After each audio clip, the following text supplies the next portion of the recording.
2012 година многобой. Първо място и златен медал за Елизабет Николова, Славия. На второ място се класира Карина Чекарова, Триумф, Бургас. Трето място и бронзов медал за Лора Антонова, Славия. Четвърто място Дария Минева, Лодив. Пето място Иван Кунева, Импала. Шесто място Божидара Венциславова, Локомотив. Седмо място Сияна Феризанова, Триумф. Осмо място Любомира Левичарска, ЦСК. Девето място Рая Куршутова, Триумф. Десето място Алия Симеонова, Импала. 11 място Деница Димитрова, Импала. 12 място Йоанна Янданова, Виктория Перник.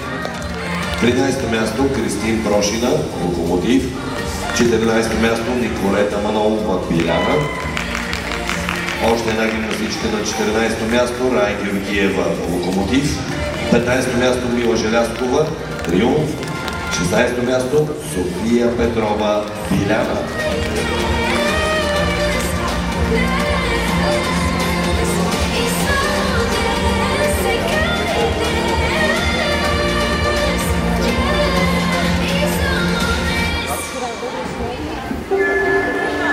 Наградите връчва госпожа Виктория Вачева и специални подаръци от Арте Спорт.